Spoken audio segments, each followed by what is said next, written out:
So guys, I'm still out here with the Monument Police. Let's see the guy over there. He's still there too.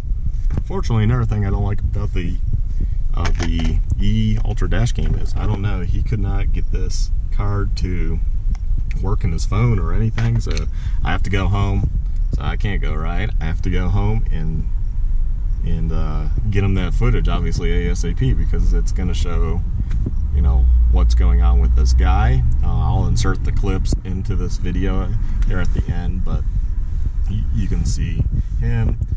I did unfortunately cross the double yellow because I was watching my mirror, because this guy was so close I couldn't see him back behind the tailgate, so I was watching the mirror and I drifted over, because you know, same as riding, you go where you look, and unfortunately that's what happened. So extra step, I have to get the footage for him ASAP, obviously, so they can, you know, do everything. I don't know if I'm going to receive a ticket, because I technically did cross, oops, but I mean, he blatantly went around me in the double yellow and in the left turn lane. He used both because it was just coming up on the left turn, and it wasn't his turn signal in the video, as you notice. It's his brake light. Watch the third brake, and what would look like a turn signal, it's not. It's his brake. So I wasn't expecting him to brake. So as I was approaching to get his license plate so I could report him, because that's what I was going to do, because Monument Police Station is just up the road here. I was just going to go and report him. Well, I wasn't expecting him to slow, and I guess, I don't know if he was turning or what the deal was, where he was going, that he would go left home. I don't know why that. I wasn't expecting that. So, you know, I didn't want to flip the truck, like I said. I didn't want to swerve, so I just went right into him. You know, I hit the brakes some, but it wasn't like I locked him up. I wasn't going to cause any harm to myself, put the force into the other vehicle, and, you know, it's why you have insurance. And as you see, my truck is drivable, doesn't have much. I think his car is drivable too. It's just his bumper. None of us had deployed airbags, so that's good too. So I can drive away. I think he can drive away.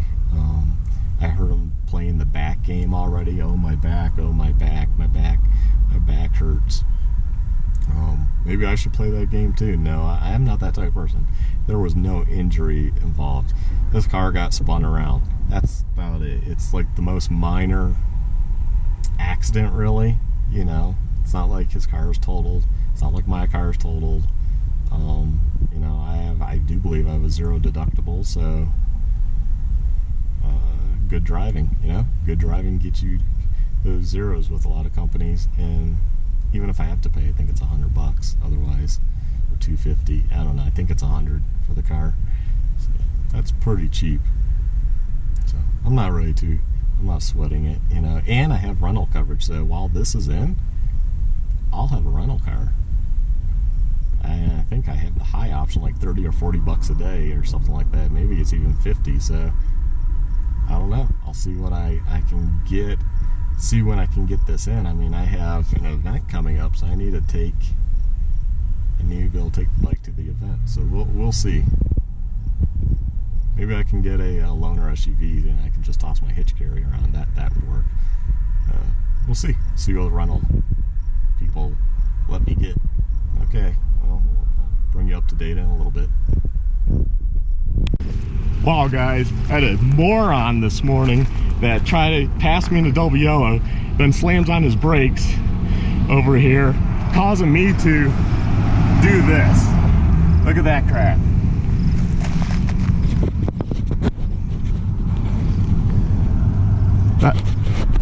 That's all that happened to me. He got pitted over there, and there he lays. It's right there. Got the Monument PD out here. Everything's been handled. So, yeah, interesting little video.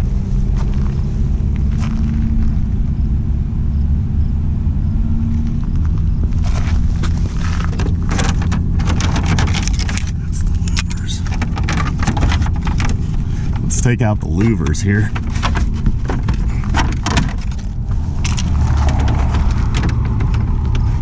Yeah. There's no fan on this side. Take those out. Well, here comes the officer. No, I won't do that. They seem pretty cool.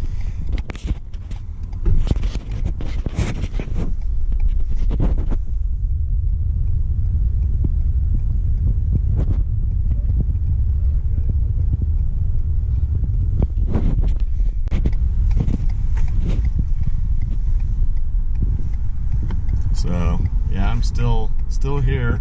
It's been a little bit of time. I had to do the whole fill out a report. Yeah, I don't really like the E-Ultra dash cam.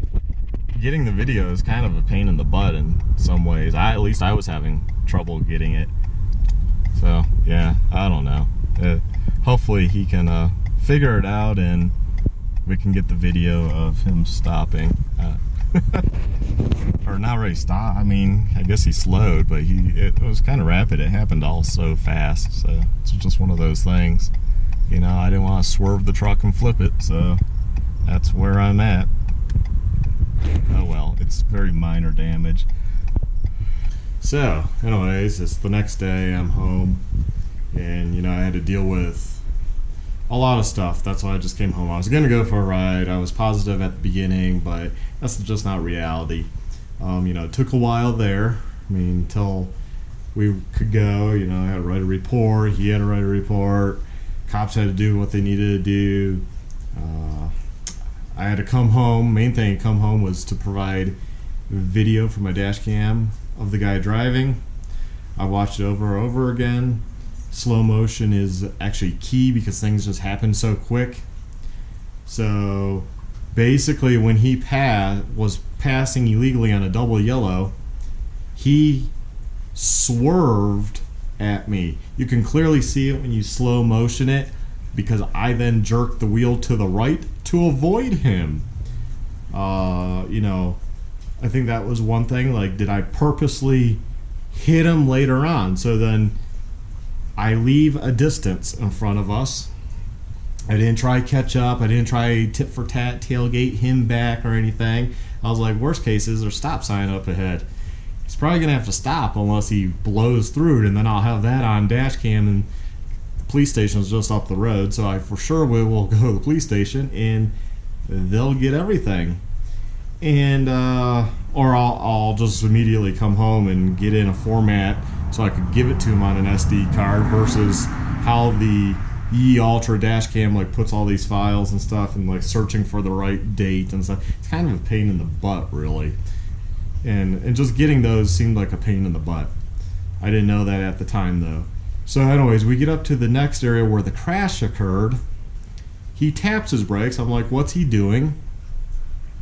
And in the video, when you slow motion, you can see on his next one, he hits the brakes, meaning you can see the nose of the car looks like it kind of dives. The back end kind of comes up, the front dives a little. But I'm far enough away, I'm just like, what is he doing? There's no vehicles in front of him. He doesn't have a blinker on a turn. So he's not making a turn. And then he hits again. At that point, I start applying my brakes.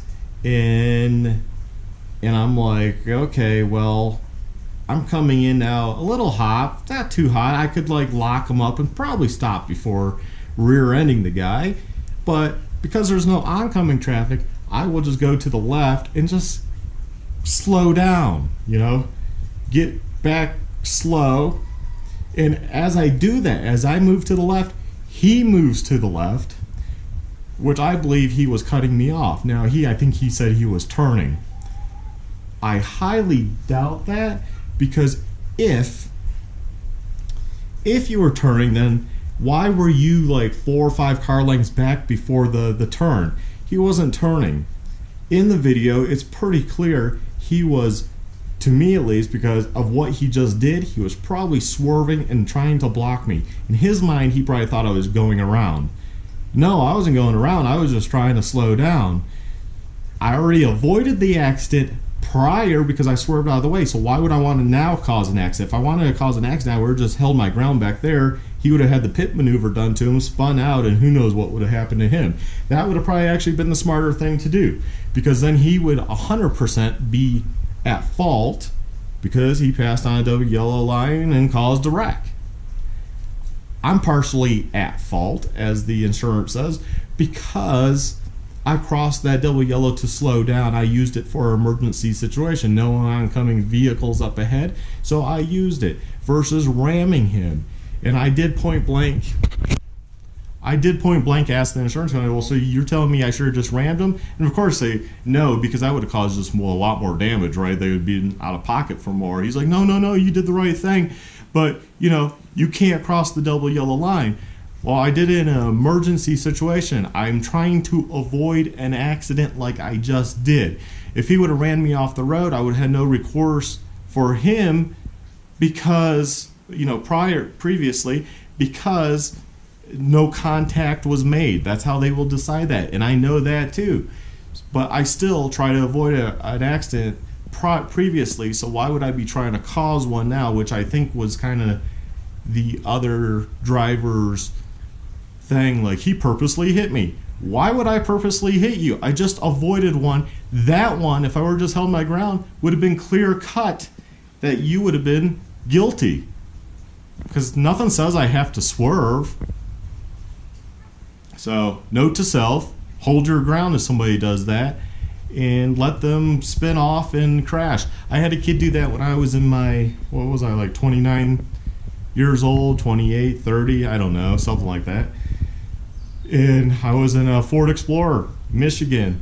Kid passed me on a double yellow, swerved into me, spun out, went through a ditch. And if I can find photos of this, I will include in the video if I still have them.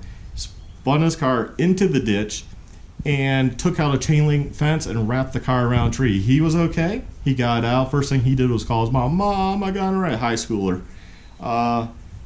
He ended up getting tickets because it was clear cut. He passed me on a double yellow, hit me, spun out, basically had the pit maneuver done, totaled that car. The car had a bow in it, and plus the side was just wrapped around a tree, or the back end was wrapped around a tree. And he took out a fence, so I'm sure underneath was, and plus the property damage to the homeowner. So the homeowner had a lot of property damage. So I've had that occur. I avoided hitting this guy so he wouldn't have that happen to him. So he wouldn't possibly spin out, get injured. No, I don't want somebody to die. No one wants that to happen. I don't think that there's anyone in this world that just wants a stranger to completely die. So I avoided the situation initially. I then tried to avoid the situation later. Unfortunately, how insurance goes, they were hoping I would have like $1,000 deductible. I could tell when the adjuster was like, "Oh, your deductible's $250," meaning if it was $1,000, that's $1,000 I don't have to pay. I added up the parts last night. I could buy the parts online from like $700 to like $900. We'll see what the estimate shows, so that would be a fun video later. See what with labor and all that they're gonna tack on. They're probably gonna be like, this is $5,000. I'm already thinking I can replace the stuff myself. Hand me the check for $5,000. I will go online, order the stuff I need to order, and just replace the stuff. We'll see what the insurance has to say. I was just say, you're cutting me the check. You're not cutting the buy. I'm sure they're gonna say, well, but what if we find more damage? I will take a better look at it, and I will see if there's more damage. In fact, I'm going to do that right now and see. So, yeah, let's bring you that. Wow. So what would you guys do? I got the pile here of louvers as they're from the lower part. I'll take you in here. I think you can see. So, is that a ding? Should I worry about that? It's not leaking. So, I mean, if the option was, if it's even an option to get a sum of money, would you just take the money and fix, replace the bumper? I can buy that for around $350. I think $360 was the price. I can get a different grill. It doesn't have to be Ford, although I'm okay with the Ford one. And the louver setup for the top which I snapped these ones back into place. The other ones are on the passenger side, but it's broke. It's cracked the support in the center, so I have to replace this. I have to replace the louvers. I think the louvers were also 300 bucks. Top side, nothing up here. No headlight, no side piece damage. Hit here, kind of pushed them around, so this is the side again. Fine. So the real question is radiator, whatever that cooling one is, that's the trans. That one looks fine. This bottom one, is that the intercooler? It doesn't look too bad. I'm sorry, I keep playing with the plastic. It doesn't look too bad, if you can see that. Sorry for the dogs. So what would you guys do? Would you just, if the option is, let's just hypothetically say they say with labor that's $5,000. I tell insurance, just give me the check for $5,000, and they do that, and I have $1,000 into this and just do it myself. What do you think? Would you do that, or would you just have a professional do it? Car looks like new and call it good. In some ways I want to take the money because my rates are probably going to go up because partially at fault. So of course I kind of want to offset that. If I was able to fix this myself, pocket the difference, because, well, I should have that right, because nothing says I have to have a shop repair it, and there is diminished value anytime a vehicle's in a wreck. It's going to be reported that it had a front end, so no one in the future would know how bad the front end is. Obviously my documentation here kind of helps if I sell the vehicle on my own. Like, it's very cosmetic. If I didn't have insurance on the vehicle, I could just keep driving this probably for the next 20 years as is and not worry about it, you know? So what do you guys think? Post down below, let me know. And maybe in the future I will bring that video. Obviously I have to go to court, then I have to go to court again, how it works, and possibly a third time. It takes a long time, so we might be into next year by the time this totally gets settled. And probably won't know until 3 years mark hits whether that guy like tries to sue for back injury. I think he's going to play that game, although he was just pushed. There was no jolt. He didn't get jolted at all, but we will see. So guys, thanks for watching. Thanks for the support. Please like, subscribe, and check out my other videos. Have a good one. Bye.